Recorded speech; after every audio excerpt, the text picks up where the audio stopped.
Hoy vamos a ver la Grecia moderna, con todas las cosas que le han pasado en este tiempo.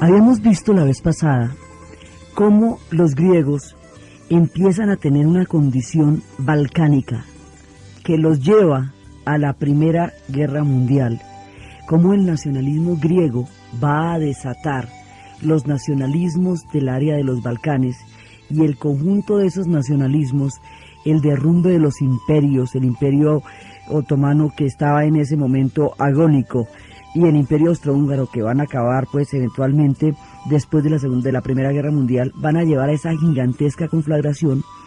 Vimos cómo ellos empezaron el incendio, el corto en la cocina empezó en los Balcanes, pero el tamaño de la Primera Guerra Mundial fue tan grande, la conflagración de tales proporciones, que quedó olvidado en la historia la razón por la cual se prendió todo esto, y eran los enfrentamientos entre los nacionalismos y los imperios. Después de esa gigantesca conflagración, después de todas las situaciones que pasaron, Grecia queda muy inestable y Grecia queda tratando de resolver sus problemas de nación independiente después de la guerra. Entonces, ¿cuáles son esos problemas? Pues van a tratar de ver a ver si van a hacer una monarquía, si van a hacer una república, si van a hacer una constitución. Entonces, en esa época va a haber una monarquía.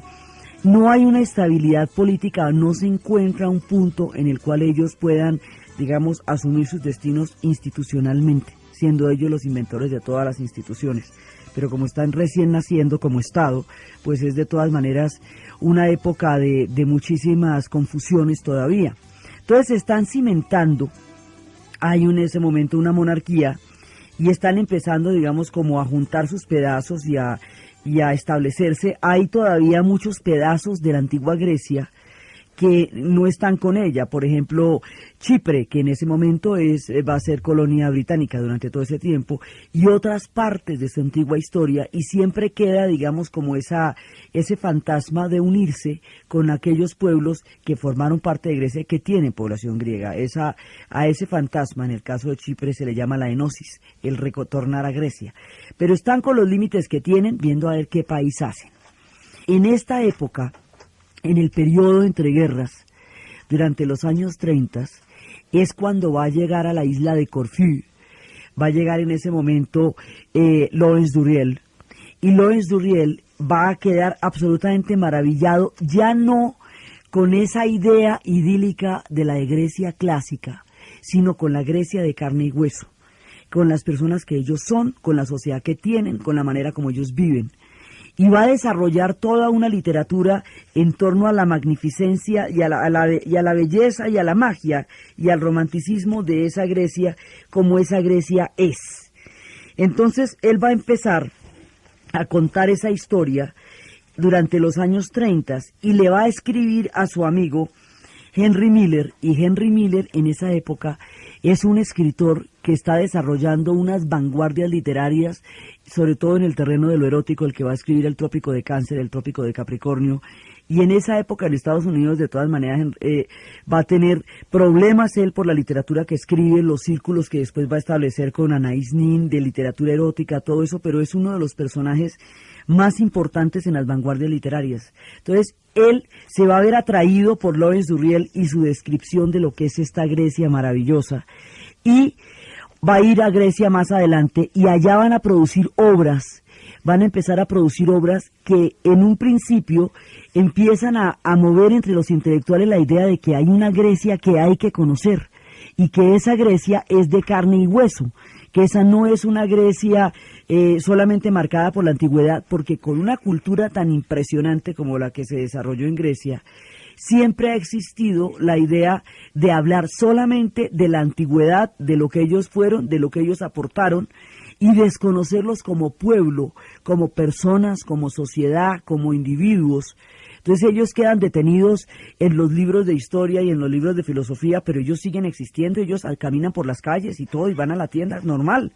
Entonces esa Grecia, que esa Grecia de los años 30, es la que van a descubrir. Y esa Grecia van a empezar a mirarla y empiezan a desarrollarse libros como La celda de Próspero, que va a escribir Lawrence Durrell, y como El coloso de Marussi. Hay un descubrimiento en los años 30 que empieza a marcar cosas maravillosas, pero todavía el mundo no va a mirarla, porque viene la así calientica, pasando los pasos, la Segunda Guerra Mundial. Entonces es solamente hasta después de la Segunda Guerra Mundial que este primer descubrimiento que estaban haciendo Lawrence Durrell y Miller va a ser conocido por todos. Dicen que ellos habían intentado vender a Grecia en la forma de esta Grecia exótica en los años 30 como California vendería la India en la época del hipismo. Algo así, digamos, como mostrar una imagen más allá de lo turístico, más allá de lo erudito, una imagen de carne y hueso. Los griegos están haciendo su sociedad como ellos pueden hacerla, tratando de armar su cuento, y entonces tienen muchísimas tendencias, hay muchos partidos, que si la monarquía pues debe ser constitucional, pero en qué términos, o que si la república, o que si las influencias del comunismo. Hay muchas, digamos, tendencias divergentes en ese momento. Y resulta que les viene de otro lado y por otras circunstancias, que en este caso sí son ajenas a ellos, no como en la primera donde eran sus propios nacionalismos los que estaban entrando en conflicto, que van a llevar a la guerra. Aquí les va a pasar una cosa que no tiene que ver con ellos, pero los va a arrasar también. Resulta que a Mussolini le entra la chifladura de reconstruir el Imperio Romano, y el Imperio Romano pues era todo el Mediterráneo, tanto en Europa como en el norte de África, y tenía los límites pues en el Medio Oriente. Entonces si se ponen en ese plan, pues imagínense. Entonces a este tipo, en la locura y el delirio del fascismo, el fascismo empezó por los territorios de Trieste y Fiume, que fueron territorios que correspondían por cultura a los italianos, pero que quedaron en poder de los austriacos en los repartos del mundo. Entonces se tomaron esos dos territorios, y a partir de esos territorios que se toma Gabriel D'Annunzio, empiezan a hablar de una Italia, a emular la grandeza de Roma y de la Gran Italia y todo eso. Y esa ideología que D'Annunzio formula, Mussolini le va a llevar al poder. Y la lleva el fascismo al poder en 1922. Tiene un proyecto que consiste en la recuperación de la grandeza y la monumentalidad del antiguo Imperio Romano. Tiene un proyecto imperial con una base militar fuerte que va a empezar a hacer toda clase de barbaridades. Lo que hacen en Etiopía, una invasión a la Etiopía de Haile Selassie, que va a destruir un pueblo, porque los italianos pelearían con gas mostaza, mientras que los etíopes peleaban descalzos. Y su líder, Haile Selassie, va a clamar ante el mundo justicia por semejante arbitrariedad, y nadie lo va a escuchar, y la Sociedad de las Naciones se va a disolver por inoperante, porque no va a poder resolver problemas cuando alguien es atacado de esta manera. Dentro de esa misma línea de lo que significa para ellos retomar todo el Mediterráneo, resulta que en la Yugoslavia hay una parte que se llama la Dalmacia, que ellos consideran parte de Italia, porque bueno, por supuesto todo fue parte de Italia en alguna vez. Entonces los italianos van a invadir, ya entrada la Segunda Guerra Mundial, van a invadir a los griegos. Y detrás de los italianos llegan los alemanes. Los alemanes no tenían ningún interés en particular en los Balcanes. Inclusive la intervención de ellos en los Balcanes los va a retrasar para la campaña en Rusia, que ya la tienen en la vista, y la estaban esperando. Y resulta que ese retraso por haberse metido a los Balcanes va a hacer que cuando lleguen a Rusia estén mucho más cerca del general Invierno, y que empiece todo ese desastre que le pasó al ejército alemán en Rusia. De hecho, no es plan de los nazis meterse en Grecia, pero como son aliados de los italianos, y los italianos sí quieren meterse en Grecia para recuperar, pues si se van a poner en el plan del Imperio Romano, pues Grecia fue provincia del Imperio Romano. Entonces, pues, puestos en estas, entran allá los italianos, y detrás de los italianos van a entrar los nazis, entra el fascismo allá, y la guerra arranca a destruir a los griegos. Y en ese momento, cuando entran allá, había una ciudad que era Salónica. esa ciudad había sido famosa no solamente por todo su gran bagaje histórico en la antigüedad, sino porque esa ciudad había acreditado, recogido y acogido a los judíos sefarditas cuando fueron expulsados por los españoles durante el proceso de la unificación de España, cuando la expulsión de los moros y de los judíos.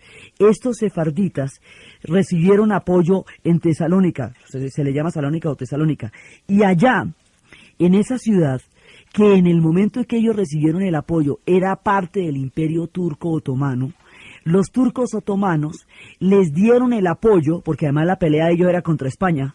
Entonces cuando salen los judíos sefarditas, pues los turcos otomanos les van a dar el apoyo porque son expulsados de España, y allá van a tener una riqueza y un desarrollo intelectual, histórico, cultural muy importante. Y esa ciudad va a tener un componente judío sefardita, como va a tener los componentes griegos, como va a tener todos los demás componentes de esa multiplicidad de culturas que esa ciudad tiene.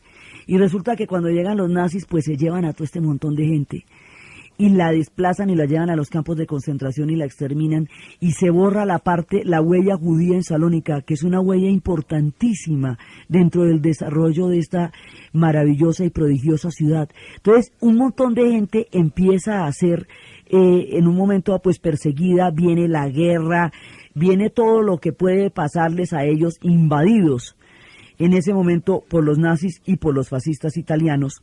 Y aquí se desarrollan una serie de resistencias balcánicas que se estaban dando en Yugoslavia, que se estaban dando en Albania, que son guerrillas de diferentes tendencias políticas. Entonces hay una guerrilla comunista que es la que está armando Tito, que son las guerrillas partisanas. Y esas guerrillas partisanas están apoyando en Grecia la insurrección contra la invasión nazi y contra la invasión italiana. Entonces están por un lado, y por el otro lado hay otro tipo de guerrillas como los chetniques en Yugoslavia, que no son comunistas, pero que también están en contra de los nazis y de los fascistas. Entonces aquí se empieza a armar esa estructura balcánica de guerrillas para repeler la dominación. Y en Grecia esto va a tener una gran incidencia, porque le va a dar al Partido Comunista una fuerza importante dentro de la población, y eso nos alista para más cosas que veremos después. En el momento en que están todas las guerrillas desatadas, tratando de crear una resistencia contra la invasión de los alemanes y contra la invasión de los italianos, se van creando los bandos que después, de nuevo, se enfrentarían entre sí una vez que Grecia superara la Segunda Guerra Mundial. Es decir, Grecia va a salir de una Segunda Guerra Mundial a una guerra civil, y que va a ser más devastadora todavía que la Segunda Guerra Mundial, teniendo en cuenta que la Segunda Guerra Mundial mató el 8% de su población. Entonces, tiempos rudos van a venir en este momento para Grecia, y la guerra como tal va a tener todos los matices, desde el horror hasta el absurdo que un conflicto tiene. Entonces va a haber desde toda la llegada de los alemanes, la pisoteada de la población, luego los italianos se van a rendir, porque al final del conflicto ellos se rinden cuando los americanos han liberado toda la parte de Sicilia y han entrado por toda Italia, y cuando se rinden los alemanes y los nazis los van a matar durante el proceso de rendición allá en Grecia. Eso es La mandolina del capitán Corelli. Cuenta esa historia de cómo a ellos, después de la rendición, decían que los iban a llevar hacia el punto donde se iban a rendir, y en la llevada los mataban. Pasan cosas como esa, igualmente pasan cosas como la de Mediterráneo. La historia de Mediterráneo es perfectamente posible en una geografía tan llena de islas. Estos son constelaciones de islas alrededor del Mediterráneo y del Egeo, que se extienden de un lado al otro como muchas estrellas. Entonces, en esa cantidad de islas que hay, porque acuérdese que Grecia tiene la parte continental, que es la parte, digamos, que son los Balcanes. Dentro de la parte continental tiene la parte montañosa, que es cuando uno se interna ya más dentro del territorio. Tiene toda la parte costera, está totalmente rodeada, ella es la punta de la península de los Balcanes, y alrededor de la parte costera hay una gran cantidad de islas. En la llegada de los italianos a esa cantidad de islas, la historia del Mediterráneo, de una isla perdida que nadie reconoce ni reclama ni se acuerda que existe, es perfectamente posible, porque las guerras tendemos a pensar que son ordenadas y que obedecen a una planeación estratégica, y las guerras en la vida real son un despelote por el cual nadie va a responder. Entonces, tratar realmente de mantener todos los ejércitos cohesionados en una conflagración de ese tamaño, en la práctica no se podía. Así que esa historia de estos soldados que llegan fatigados de la guerra a una isla y que la población primero se esconde y luego va a aparecer y finalmente van a entrar en contacto con una población que no quiere la guerra, ellos se van a ver apartados del conflicto, se van a quedar allá, se van a enamorar de la isla, de la gente de la isla, van a reconstruir la iglesia, esa historia de fraternidad de Mediterráneo, con todo lo loca que es, que duran allá como 3 años, después se enteran que eso, mejor dicho, hasta Italia va perdiendo la guerra cuando empezó ganándola, es perfectamente posible porque aquí habían muchas cosas, digamos, que no se podían controlar, eran proporciones gigantescas de operaciones militares. Entonces esa es una versión muy bonita y muy dulce de una cosa que también puede pasar en una guerra, que es que la gente se pierda y quede completamente marginada del conflicto. Pero aparte de la dulzura de una película tan hermosa como Mediterráneo, que transmite esa cantidad de esperanza en que en medio de los conflictos más terribles haya quienes tengan tiempo y quieran amar, lo que le está pasando a Grecia es grave. Grecia va a quedar pues destruida por la guerra como todos los demás países de Europa, pero en el momento en que se está estableciendo la conferencia de Yalta, ahí va a haber un orden mundial que va a recaer directamente sobre Grecia. Grecia va a ser el objetivo, en este caso, de ese nuevo orden mundial. El nuevo orden mundial es la Guerra Fría.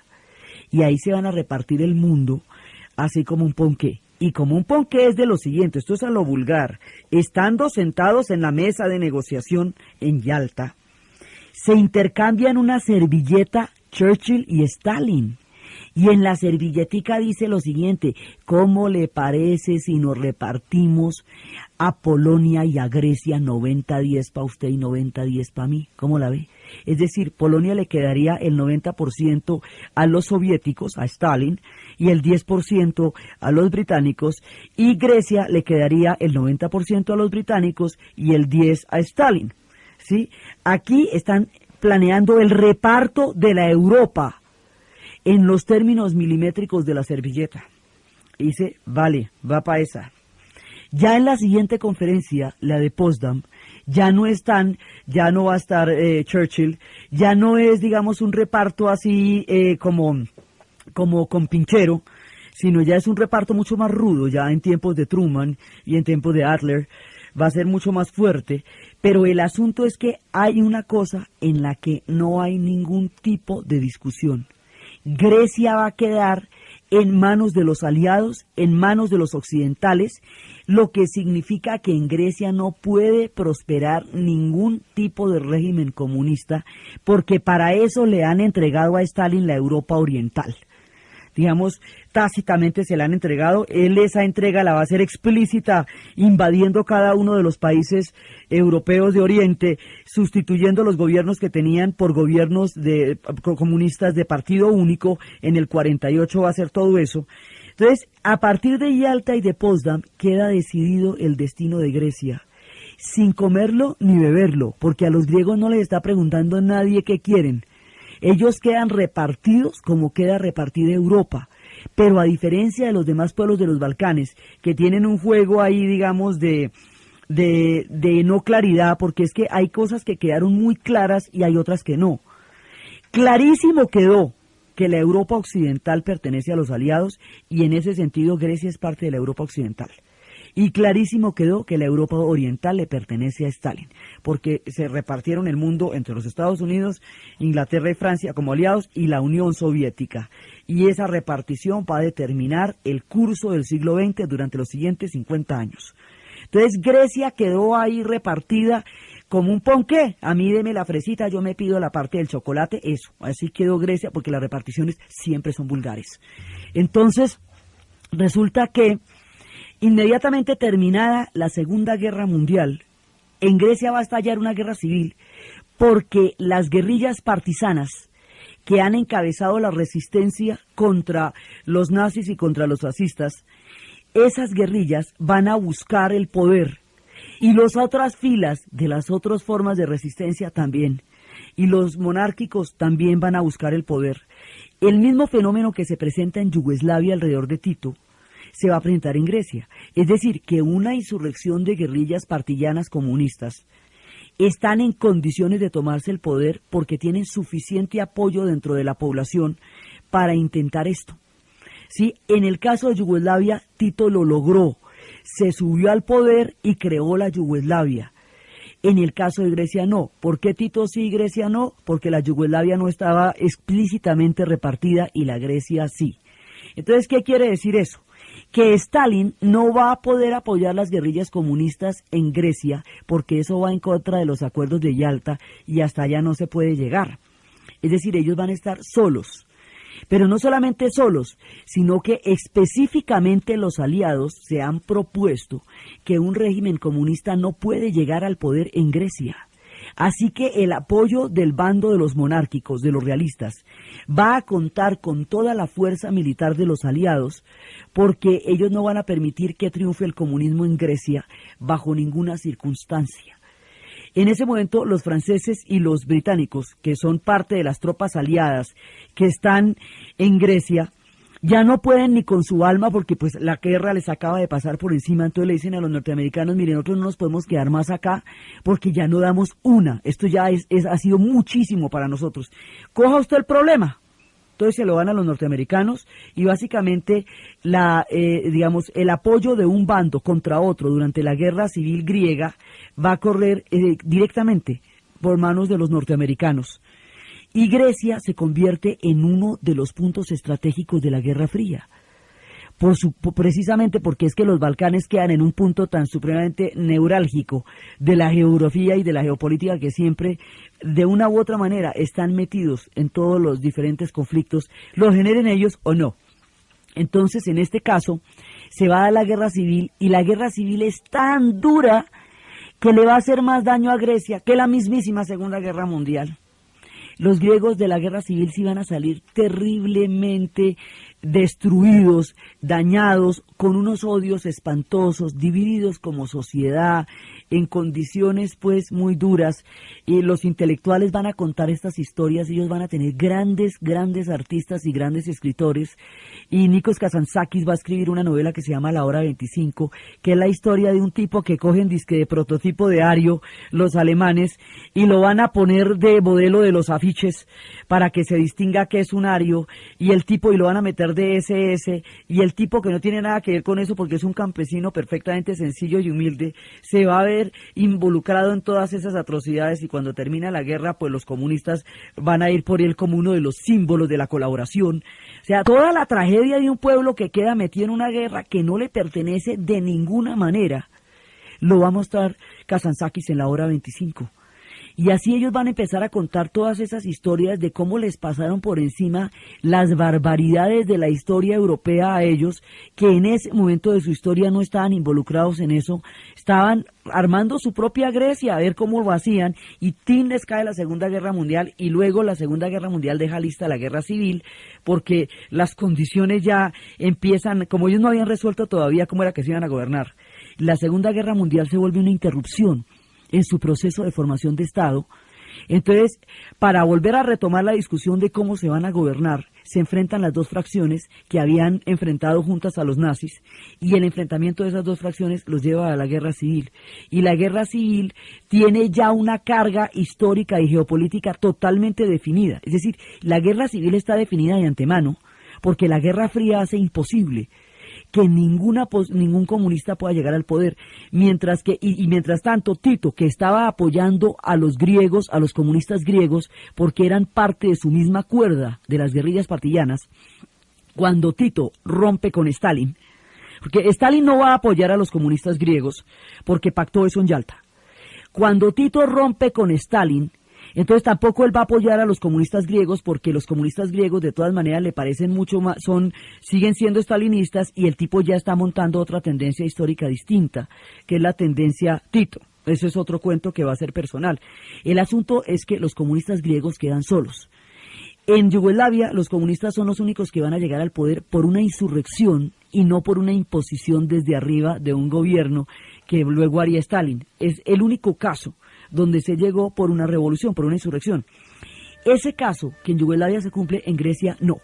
En Grecia suben los realistas, va a haber una monarquía, una monarquía estrictamente vigilada por todos los acuerdos de la Guerra Fría. Y Grecia entra igualmente, sin comerlo ni beberlo, a formar parte de un régimen que la toma como una de las fichas centrales, y ellos mientras tanto tratando de hacer su Grecia.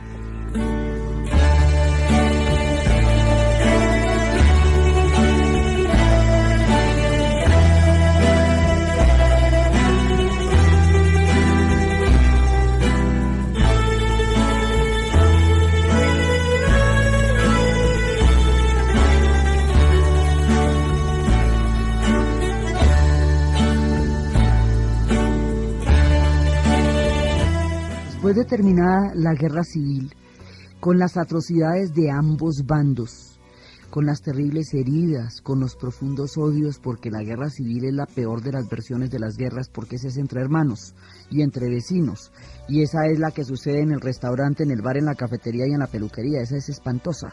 Entonces hay la Segunda Guerra Mundial y la guerra civil encima, ahí derechito una detrás de otra. Después de eso hay una monarquía, y otra vez están intentando hacer su Grecia. Y es hacia los años ya de la guerra que empieza en el 48, dura más o menos 4 o 5 años, y después ya lo que van a ser los 50, es el tiempo, la posguerra griega, ellos tratando de reconstruirse, ellos tratando de salir de las ruinas, ellos alcanzaron a quedar incluidos en el Plan Marshall. Albania no. Albania también le pasó la guerra por encima, pero los olvidaron a la hora de la repartición del dinero y tampoco no les dieron nada. Estos iban a quedar dentro del Plan Marshall y empiezan a reconstruirse lentamente. Y hacia finales de los 50 y comienzos de los 60 se va a producir un redescubrimiento de la magia de Grecia. Esa magia de su música, por un lado, que es la música de los Balcanes, pero más suave, más melodiosa, más dulce, con la dulzura del Mediterráneo. Ellos son el Mediterráneo balcánico. Y esa mezcla da todo el embrujo del Mediterráneo, el misterio de Oriente y la rudeza de los Balcanes. Entonces les da un hálito maravilloso. Entonces va a haber una serie de sucesos novelísticos, cinematográficos, musicales, que va a poner al mundo a mirar a los griegos en sus múltiples encantos ya como pueblo. Entonces, hay dos películas. Una se llama Nunca en Domingo.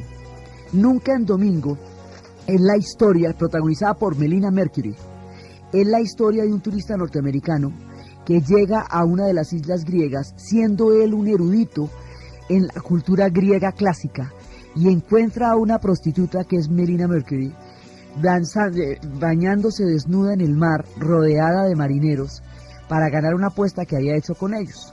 La imagen de esta mujer desnuda, bañándose en el mar, rodeada de marineros, lo confronta con la Grecia que él ha venido a buscar. Él ha venido a buscar todas las novelas, la tragedia, todo lo que sucedió en la Grecia clásica, y se encuentra con una Grecia viva. Y él va a conocer a la prostituta y le va a preguntar por Eurípides, por Sócrates, por Platón, por Aristóteles, y la mujer pues no, pues nada de eso. Entonces ella lo que lo confronta es entre la letra de los textos y la letra de la vida. Y le dice, mire, usted se ha leído un montón de novelas, pero usted nunca ha sentido nada. Usted se ha leído un montón de tragedias, pero su corazón no ha latido. Usted puede haberse metido todos los libros que quiera, pero de la vida no sabe nada porque su corazón no se ha permitido vivir. Ella le enseña la vida, donde el otro fue a buscar la letra clásica. Y de eso se trata la película.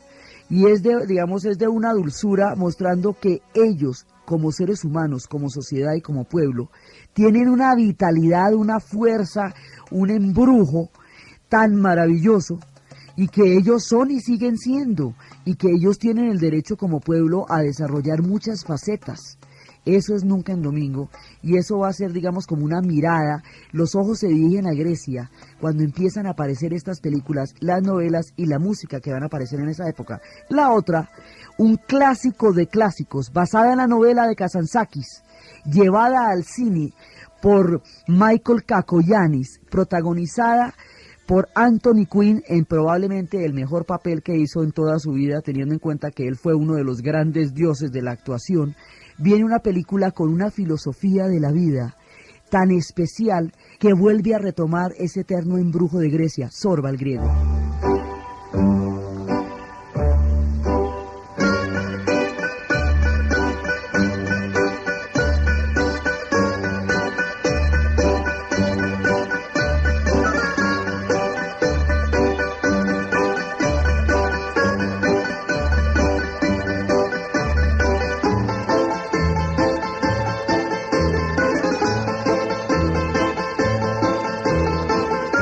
esta hermosísima pieza musical de Mikis Theodorakis cuenta y enmarca y enfatiza la historia de Zorba. Entonces, el cuento es que llega un inglés de origen griego, que lo interpreta Alan Bates, va a llegar a una isla y en esa isla va a conocer a Zorba. El tipo va a proponer un negocio, va a armar todo un cuento, va a armar un negocio, piensa hacer, invertir un capital y hacer una fortuna y se encuentra con una isla que tiene una cantidad de matices donde a una viuda la apedreaban y la matan porque había provocado a un joven supuestamente. Empieza a encontrarse con una cantidad de tiempos históricos que conviven en una misma isla, desde costumbres oscurantistas y ancestrales, como las que en ese momento ocurrían en muchos de los pueblos más al sur del Mediterráneo, y también con una historia de pasado y de presente. Allá va a encontrar a una mujer que es Irene Papas, otra de las importantísimas figuras de la cultura del teatro y del cine griego, porque ella va a interpretar y va a encarnar muchos de los personajes de la tragedia griega clásica cuando se lleve al cine. Ella va a ser de Clitemnestra en Ifigenia, ella va a ser de Electra, ella va a hacer una cantidad de papeles. Aquí es una viuda de la cual él se enamora y que va a padecer cosas terribles por el amor de él, por el solo goce de una noche de amor con él. Entonces, este personaje se va involucrando con todo lo que va pasando en la isla. Hay una mujer francesa vieja que está agonizando, que se llama la Bubulina, que está en una bañera recordando los 3 capitanes que atravesaron su vida. Y mientras ella agoniza, una cantidad de mujeres entran a su casa y empiezan a devastar todas sus pertenencias como si fueran chulos o sopilotes, y ella mientras tanto se deja resplandecer en la agonía de la ensoñación de lo que fue su vida. Hay una cantidad de escenas como surrealistas de una película en blanco y negro, hecha con un nivel de poesía y de magnificencia que demuestra el alma de tanto del escritor de Kazantzakis como de Kakoyanis en la llevada al cine, y la música de Theodorakis y la actuación de Anthony Quinn. Entonces ahí se juntan un montón de cosas y eso se vuelve una maravilla, una verdadera joya del cine. Y resulta que un día el negocio fracasa, los postes se caen, el tipo se arruina, todo lo que fue a hacer a la isla se perdió, todo su esfuerzo, todo su empeño, todo aquello por lo cual él llegó a esa isla se perdió. Y cuando todo está perdido, cuando el tipo está completamente derrotado, le pregunta a Zorba qué hacer. Zorba es el hombre que él ha conocido desde que llegó a la isla y que lo ha ido involucrando en toda la sociedad y en todas las diferentes esferas en que se mueve esa isla, tan simple, tan básica y tan compleja a la vez. Zorba es un personaje alegre, exuberante, pragmático, romántico, un poco pícaro, pero muy bien intencionado, un tipo de todas maneras de buena fe, un personaje lleno de matices mágicos. Y cuando él le pregunta a Zorba qué es lo que va a hacer después de que se arruinó y después de que todo su negocio fracasó, Zorba lo enseña a bailar. Le contesta que lo que hay que hacer es bailar. Y el tema que estábamos escuchando es lo que bailan. Y terminan los dos hombres abrazados, bailando sobre las ruinas, en una filosofía de la existencia, de la alegría y del sentido de la vida, absolutamente poética y maravillosa. Y así termina. Ellos van bailando la vida, porque la vida en últimas es un baile, lo que le decía Zorba, y van bailando la vida. Entonces, con estas imágenes, con esta, digamos, con esta manera de encontrar y asumir la vida que tienen los griegos modernos, donde se ve toda la historia que ha pasado por sus páginas y sus ojos y sus miradas, el mundo redescubre a Grecia en los 60. Entonces, es en la época en que sale el Cuarteto de Alejandría, y el cuarteto va a producir toda esa ensoñación alrededor de todos los misterios de Oriente, que habían quedado olvidados durante los tiempos de la guerra y toda la cantidad de barbaridades que ha habido Europa. Ahora está lista para bailar Europa, porque ya ha vivido una tragedia de tales proporciones que quiere acercarse hacia lo hermoso, hacia lo poético, hacia el baile, hacia la danza, hacia cosas que demuestran que la vida puede ser algo más que solamente una destrucción masiva como la que acaban de vivir. En ese momento están listos para poder ver con otros ojos a los griegos. Y en ese momento se reeditan las publicaciones de Henry Miller y las publicaciones de Lawrence Durrell, hechas en los 30, se van a reeditar y van a aparecer pues el Coloso de Maruzzi y esta situación y la celda de Próspero. Todo esto va a empezar a mirar el mundo sobre los griegos, y de ahí van a salir también grandes intelectuales. Más adelante van a salir grupos musicales como los hijos de Afrodita, Aphrodite Child, la figura de Irene Papas. Todos estos intelectuales están dando una nueva perspectiva de Grecia y el embrujo que siempre tiene ese pueblo por la mezcla de todas las historias que lo han atravesado. Entonces, cuando estamos en esta época, digamos, tan mágica, en un momento dado, todavía no hemos resuelto los problemas políticos. Entonces, como no hemos resuelto los problemas políticos todavía, pues va a haber una dictadura que va a caer sobre la monarquía que existía en ese momento, que se va a conocer como la dictadura de los coroneles. En 1964 empieza esta dictadura, y entonces ahí, cuando se conoce el mundo todo el embrujo de esta Grecia, pues ya está bajo una dictadura. La dictadura de los coroneles va a ser bastante fuerte, porque había un personaje que se llamaba George Papandreou. Papandreou era como un modernizador, era como un personaje que estaba en la jugada de darle a Grecia una modernidad política. A este tipo, si hubiera habido elecciones, las ganaba con toda seguridad. Esas elecciones no las quería la monarquía y no las querían los coroneles. Entonces la monarquía iba a trancar a Papandreou, pero se le adelantan los coroneles, hacen el golpe de Estado. George Papandreou va a morir en prisión domiciliaria, convertido en un símbolo. Su hijo después moldeará la política de los 80, Andreas. Pero George va a morir en la cárcel en ese momento. Viene la dictadura, viene la represión sobre muchísimos de estos intelectuales. Inclusive en el 68 estaban, en un momento dado, Irene Papas, la gente de los hijos de Afrodita, Demis Roussos, una cantidad de cantantes. Theodorakis estaban en una presentación en París cuando les llega la noticia de Grecia de que no pueden volver, están exilados. A partir de ese momento la dictadura los ha dejado fuera, y eso también va a hacer que el mundo conozca la suerte de Grecia. Y hay un personaje que nos va a poner de relieve toda esta situación, un cineasta griego, Costa Gavras. Costa Gavras, durante la década de los 60 y los 70, va a ser, digamos, el mayor consolidador del cine político, y va a tomar situaciones críticas para hacerlas conocer dentro del mundo. La primera es Zeta, con su actor Yves Montand, que fue el que siempre protagonizó sus películas. Cuenta la historia de esta dictadura y de lo que está pasando en Grecia, y de la represión sobre los intelectuales y de la tortura como forma sistemática del Estado de reprimir cualquier intento de oposición. Y Zeta significa está vivo. Y así es que empieza a contar él lo que pasa en Grecia. También va a contar lo que pasa en Brasil a través de una película que se llama Estado de Sitio, que demuestra, en ese momento está empezando la dictadura de la doctrina de seguridad nacional en América Latina, que empieza en el Brasil a través del golpe de Estado que tiene lugar en el 64. Y él va a mostrar eso a través de toda una historia de lo que está pasando en las dictaduras, lo que está pasando en Brasil y lo que está pasando en Uruguay. En ese momento lo empieza a mostrar, por un lado. Por el otro lado, muestra los excesos y los horrores del estalinismo en otra película que se llama La Confesión, también protagonizada por Yves Montand, todas las protagoniza Yves Montand.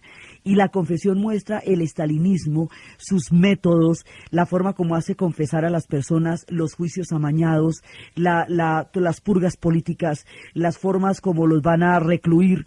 Es decir, le saca los cueros al sol a todo el mundo, venga de donde venga y esté parado donde esté, y le da duro a todos en plena Guerra Fría. Y el estalinismo lo desnuda de una manera absolutamente cruda en La Confesión, y la doctrina de la seguridad nacional la pone de una manera fuerte en Estado de Sitio, y la dictadura griega con toda su salvajada la pone en Zeta. Y va poniendo como las cosas, digamos, en lugares definidos, llamándolas por su nombre. Costa Gavras es un tipo importantísimo en el desarrollo del cine de los 70 y en la comprensión que toda una generación va a tener de lo que era el mundo de su tiempo. Él seguirá haciendo películas más adelante, pero su papel preponderante es aquí, en los años 60 y 70, cuando va a desarrollar toda esta filmografía que pone los dedos en las diferentes llagas de los conflictos de la Guerra Fría y de los enfrentamientos ideológicos y políticos. Entonces, Grecia está en plena dictadura. Y esa dictadura de los coroneles pues va a traer una gran persecución sobre los intelectuales, sobre el clima cultural de Grecia. Y Grecia sigue tratando de encontrarse como sociedad y como pueblo. Entonces ahorita están en una dictadura, después esa dictadura va a caer y entonces otra vez viene la monarquía, pero la dictadura antes de caer va a cometer un acto demencial.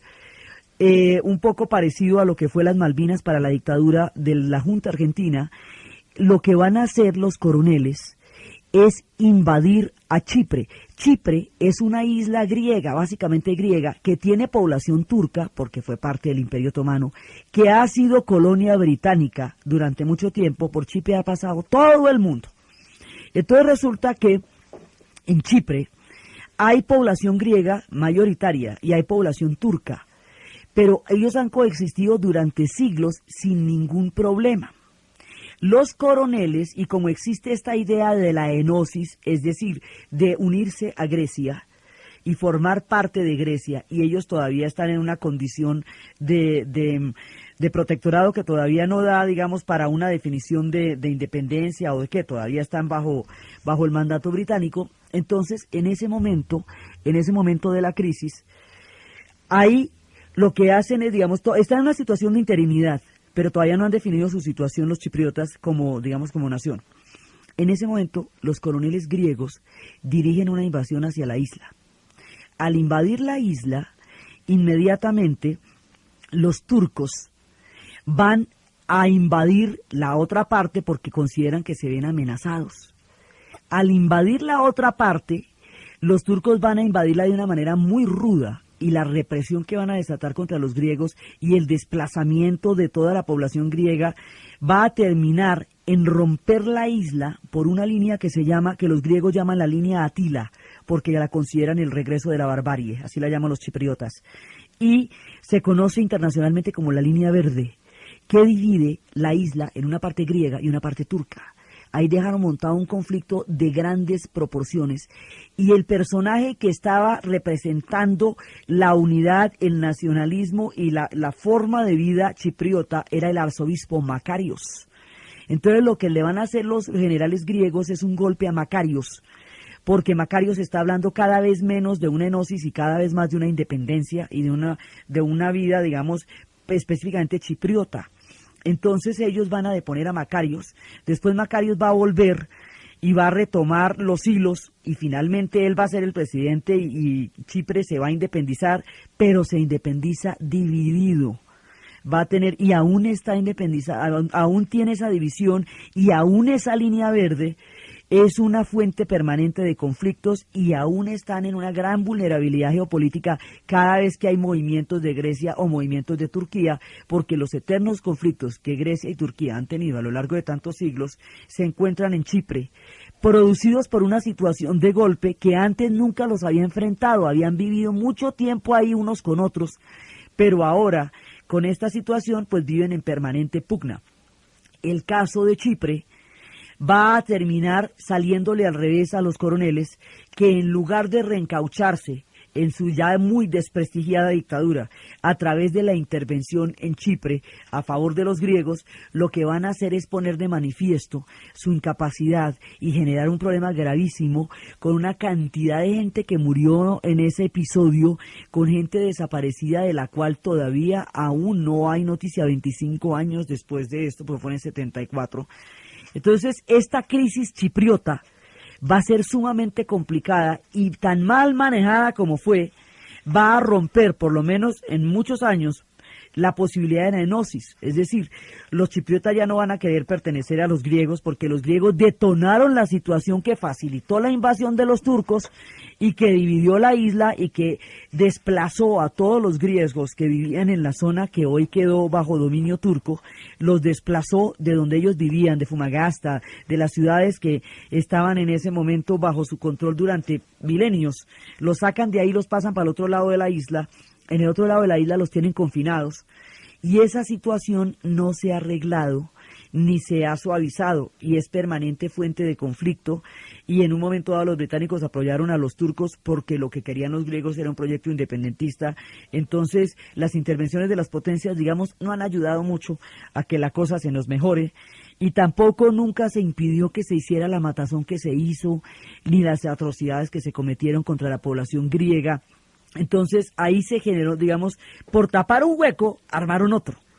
Los coroneles tratando de, digamos, de dorar la píldora o tratando de suavizar o de crear una cortina de humo alrededor de la dictadura que tienen en Grecia, protagonizan esta invasión a Chipre y con eso detonan un problema gigantesco en Chipre que no hace sino poner de manifiesto lo brutal que es la dictadura en Grecia y la intervención tan terrible en Chipre. Y es eso lo que termina con el mando de los coroneles, pero esa dictadura, digamos, tiene una recordación absolutamente infausta en los anales de la modernidad de los griegos, desde sus poetas, intelectuales, músicos, artistas, cineastas, hasta toda la población que vivió esos años de totalitarismo en la cuna de la democracia, porque es que ellos de todas maneras son la cuna de la democracia. Entonces, cuando tienen dictaduras, pues se les nota más que al resto, porque como se inventaron el cuento, entonces allá se ve más feo. Las dictaduras no se ven bien en ninguna parte, pero allá se ven horribles, porque ellos fueron los que se inventaron el concepto de democracia.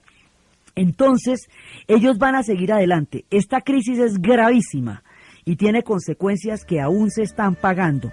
Y aquí damos paso otra vez a nuestro problema, si esto va a ser una monarquía o si esto va a ser una república. Aquí damos paso a lo que va a ser la modernidad, a lo que va a ser el cómo ellos van a resolver eso políticamente, cómo van a formar parte ya después de la Unión Europea, porque cuando esta crisis se salen de la OTAN, porque también ellos formaban parte de la OTAN y Turquía también, entonces ahí no se podían los dos juntos. Entonces, la política griega interna, la política griega frente a Europa, la política griega frente a la Guerra Fría, frente a la modernidad, sus personajes del jet set, porque ellos siempre van a tener personajes absolutamente vistosos. Entonces, en la próxima, pues vienen las historias de Aristóteles Onassis y Jack y todo eso, todos estos asuntos de Jet Set y Magazine que también forman parte del encanto griego, y cómo ellos resuelven su cuento y hoy son un país, después de todos los avatares del siglo XX. Ese proceso es lo que vamos a ver en el siguiente programa. Entonces, desde la magia de Sorba, bailando sobre el fracaso, la danza de la renovación de la vida, desde la silvestre sabiduría del sentido común de Melina Mercury en Nunca es Domingo, desde la grandeza de sus novelistas, desde el romanticismo que van a producir ahora como seres de carne y hueso en esas islas donde se conjuga el Mediterráneo, la modernidad, la antigüedad, el misticismo, el misterio de Oriente, con su papel en el siglo XX, en la narración de Ana Uribe, en la asistencia técnica César Moreno, y para ustedes, feliz domingo.